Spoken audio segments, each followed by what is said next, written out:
ಮುಂದಿನ ಸುದ್ದಿಯತ್ತ ಗಮನ ಕೊಡೋಣ. ಅಪೆಕ್ಸ್ ಬ್ಯಾಂಕ್ ಚುನಾವಣೆ ಬಹಳ ಪ್ರತಿಷ್ಠೆಯನ್ನ ಪಡೆದುಕೊಳ್ತಾ ಇದೆ. ಹಾಗಾಗಿ ಚುನಾವಣೆಗೆ ಸಿದ್ಧತೆಗಳಾಗ್ತಾ ಇದೆ. ಒಂದೇ ದಿನ ನಾಮಪತ್ರ ಸಲ್ಲಿಕೆ ಅವಧಿ ಚುನಾವಣೆ ಕೂಡ ಆಗಲಿದೆ. ಅಪೆಕ್ಸ್ ಬ್ಯಾಂಕ್ ಎಲೆಕ್ಷನ್ ಅಖಾಡಕ್ಕೆ ಸ್ವತಃ ಸಿಎಂ ಸಿದ್ದರಾಮಯ್ಯನವರು ಎಂಟ್ರಿ ಕೊಟ್ಟಿದ್ದಾರೆ. ಇದು ಸ್ವಲ್ಪ ಇಂಟ್ರೆಸ್ಟಿಂಗ್ ಅನಿಸ್ತಾ ಇದೆ. ಜನವರಿ 29ರಂದು ನಾಮಪತ್ರ ಸಲ್ಲಿಕೆ ಆಗುತ್ತೆ. ಅವಧಿ ಚುನಾವಣೆ ಕೂಡ ನಡೆಯುತ್ತೆ.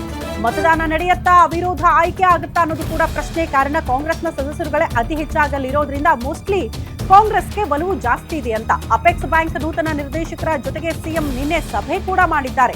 ನಿನ್ನೆ ಸಂಜೆ ಗೃಹ ಕಚೇರಿ ಕೃಷ್ಣಾದಲ್ಲಿ ಸಭೆ ಆಗಿದೆ ಸಿಎಂ ಸಿದ್ದರಾಮಯ್ಯನವರ ನೇತೃತ್ವದಲ್ಲಿ. ಸಿಎಂ ಸಿದ್ದರಾಮಯ್ಯ ಚಹಾ ಕೂಟದ ಇನ್ಸೈಡ್ ಸ್ಟೋರಿಯನ್ನ ಗ್ಯಾರಂಟಿ ನ್ಯೂಸ್ ನಿಮ್ಮ ಮುಂದೆ ಇಡ್ತಾ ಇದೆ. CM Siddaramaiah DCM DK Shivakumar ಬಣದ ನಡುವೆ ಪೈಪೋಟಿ. ಯಾರಿದ್ದಾರೆ ಬಣದಲ್ಲಿ ಅಂತ ಅಂದ್ರೆ, ಒಂದ್ ಕಡೆ ಸಿಎಂ ಸಿದ್ದರಾಮಯ್ಯನವರ ಬಣದಲ್ಲಿ ಇದ್ದಿದ್ದು KN Rajanna, S Ravi, DK Shivakumar ಅವರ ಬಣದಲ್ಲಿ ಕಾಣಿಸ್ಕೊಂಡಿದ್ದಾರೆ. ಹಂಗಾಗಿ ಇಬ್ಬರ ನಾಯಕರ ಆಪ್ತರು ಈಗ ಕಣದಲ್ಲಿ ಇರೋದ್ರಿಂದ ಸಹಜವಾಗಿ ಒಂದಷ್ಟು ಪೈಪೋಟಿ ಜಾಸ್ತಿ ಆಗಿ ನೋಡೋದಕ್ಕೆ ಸಿಗ್ತಾ ಇದೆ. 18 ನಿರ್ದೇಶಕರ ನಡುವೆ ಕಾಂಗ್ರೆಸ್ನದ್ದೇ ಮೇಲುಗೈ. ಹಂಗಾಗಿ ಪಕ್ಷದ ನಿರ್ಧಾರಕ್ಕೆ ಬದ್ಧರಾಗಿರಬೇಕು ಅಂತ ಸಿಎಂ ಸಿದ್ದರಾಮಯ್ಯನವರು ಸೂಚನೆ ಕೊಟ್ಟಿದ್ದಾರಂತೆ. ನಿಮಗೆಲ್ಲ ಗೊತ್ತು, ಸಹಕಾರ ಕ್ಷೇತ್ರದಲ್ಲಿ ಕೆಎನ್ ರಾಜಣ್ಣ ಅವರು ತಮ್ಮದೇ ಆದಂತಹ ಚಾಪು ಮೂಡಿಸಿದವರು. ತಮಗೊಂದಷ್ಟು ಹಿಡಿತಾ ಇದೆ. ಹಂಗಾಗಿ ಈ ಬಾರಿ ನಾನೇ ಇರ್ತೀನಿ ಅಖಾಡದಲ್ಲಿ ಅಂತ ಕೆಎನ್ ರಾಜಣ್ಣ ಅವರು ಮುಂದಾಗ್ತಿದ್ದಾರೆ. ಸಿಎಂ ಸಿದ್ದರಾಮಯ್ಯನವರ ಆಪ್ತ ಬಳಗದಲ್ಲಿದ್ದವರು ಒಂದ್ ರೀತಿ ಒಂದು ಕಾಲದ ಬಲಗೈ ಬಂಟ ಅಂತ ಕೂಡ ಅವ್ರನ್ನ ಕರೀತಾ ಇದ್ರು.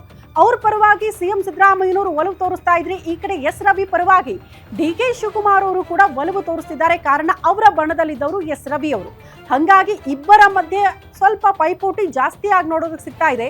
ಇಲ್ಲಿ ಅಸಮಾಧಾನ ಇರಬಾರ್ದು, ಬಣ ಇರಬಾರ್ದು ಅನ್ನೋ ಕಾರಣಕ್ಕೆ ನಿನ್ನೆ ಒಗ್ಗಟ್ಟಾಗಿರಿ ಅನ್ನುವಂಥ ಸಂದೇಶ ಕೊಡೋದಕ್ಕೇನೆ ಸಿಎಂ ಸಿದ್ದರಾಮಯ್ಯನವರು ಸಭೆ ಮಾಡಿದ್ದಾರೆ. ಬಟ್ ಈ ಸಭೆ ಯಶಸ್ವಿ ಆಗುತ್ತಾ ಅನ್ನೋದು ಪ್ರಶ್ನೆ. ಇಬ್ಬರಲ್ಲಿ ಒಬ್ಬರನ್ನ ಮನವೊಲಿಸಲೇಬೇಕಾದಂಥ ಅನಿವಾರ್ಯತೆ ನಾಯಕರಿಗಿದೆ. ಯಾರ ಮನವೊಲಿಸ್ತಾರೆ, ಇದರಲ್ಲಿ ಯಾವ ನಾಯಕರ ಕೈ ಮೇಲಾಗುತ್ತೆ ಅನ್ನೋದು ಕೂಡ ಸದ್ಯ ಇರುವ ಕುತೂಹಲ. ಈ ಬಗ್ಗೆ ಮತ್ತಷ್ಟು ಡೀಟೇಲ್ಸ್ ಅನ್ನ ಕೊಡ್ತಾ ಹೋಗ್ತಾರೆ ನಮ್ಮ ಪ್ರತಿನಿಧಿ ದುರ್ಗೇಶ್. ನೇರ ಸಂಪರ್ಕದಲ್ಲಿ ಜಾಯಿನ್ ಆಗ್ತಿದ್ದಾರೆ. ದುರ್ಗೇಶ್, ಇಲ್ಲೂ ಕೂಡ ಸಿಎಂ ವರ್ಸಸ್ ಡಿಸಿಎಂ ಅನ್ನುವಂತಹ ಪರಿಸ್ಥಿತಿ ಅಪೆಕ್ಸ್ ಬ್ಯಾಂಕ್ ಚುನಾವಣೆಯಲ್ಲೂ ಕೂಡ ಕಾರಣ ಇಷ್ಟೇ. ಎರಡೂ ಕಡೆ ಆಪ್ತ ಬಳಗದಲ್ಲಿದ್ದವರು ಮಧ್ಯೆ ಪೈಪೋಟಿ ನಡೀತಾ ಇದೆ ಅಂತ ಏನಾಗಬಹುದು, ಏನ್ ನಿರೀಕ್ಷೆ ಮಾಡಬಹುದು? ಎಸ್ ಶ್ರುತಿ, ಡಿಸಿಎಂ ಡಿಕೆ ಶಿವಕುಮಾರ್ ಅವರು ಮತ್ತು ಸಿಎಂ ಸಿದ್ದರಾಮಯ್ಯ ಅವರ ನಡುವೆ ಇದೀಗ ಅಪೆಕ್ಸ್ ಬ್ಯಾಂಕ್ ಚುನಾವಣೆಯ ಕಣ್ಣ ರೆಡಿಯಾಗಿದೆ. ಅದರಲ್ಲೂ ಕೂಡ ನಾಯಕತ್ವ ವಿಚಾರಕ್ಕೆ ಕಿತ್ತಾಡ್ತಿದ್ದಂಥ ಇಬ್ಬರ ನಡುವೆ ಇದೀಗ ಅಪೆಕ್ಸ್ ಬ್ಯಾಂಕ್ ಚುನಾವಣೆ ಬಹಳ ಮಹತ್ವವನ್ನು ಪಡೆದುಕೊಂಡಿದೆ. ಒಂದು ಕಡೆ ಮಾಜಿ ಸಚಿವರಾದಂಥ ಕೆಎನ್ ರಾಜಣ್ಣ ಅವರು 3ನೇ ಬಾರಿ ಅಧ್ಯಕ್ಷರಾಗಬೇಕು ಅನ್ನೋಂಥ ಪಟ್ಟಣ ಹಿಡಿದ್ರೆ ಅಪೆಕ್ಸ್ ಬ್ಯಾಂಕ್ಗೆ ಅಧ್ಯಕ್ಷಗಿರಿಯನ್ನು ತಮ್ಮ ಪರವಾಗಿರುವವರಿಗೆ ಕೊಡಿಸ್ಬೇಕಂತ ಡಿಸಿಎಂ ಡಿಕೆ ಶಿವಕುಮಾರ್ ಒಂದು ಸಾಹಸವನ್ನು ಮಾಡ್ತಿರುವಂಥದ್ದು.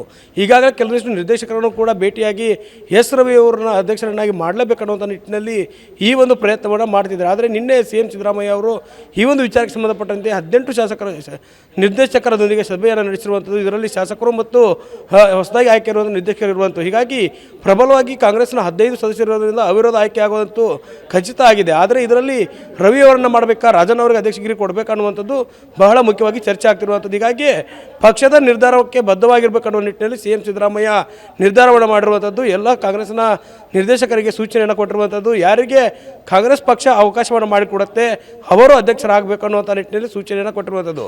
ಹೀಗಾಗಿ ಪ್ರಮುಖವಾಗಿ ಕೆಎನ್ ರಾಜಣ್ಣ ಸಿಎಂ ಸಿದ್ದರಾಮಯ್ಯ ಅವರ ಅತ್ಯಪ್ತರಾಗಿರೋದ್ರಿಂದ ರಾಜಣ್ಣ ಅವರಿಗೆ 3ನೇ ಬಾರಿಗೆ ಅವಕಾಶ ಸಿಗತ್ತೆ ಅನ್ನೋಂಥದ್ದನ್ನು ಕಾದು ನೋಡಬೇಕಾಗತ್ತೆ. ಶ್ರುತಿ. ಓಕೆ ದುರ್ಗೇಶ್, ಧನ್ಯವಾದಗಳು ತಮ್ಮೆಲ್ಲ ಮಾಹಿತಿಗೆ.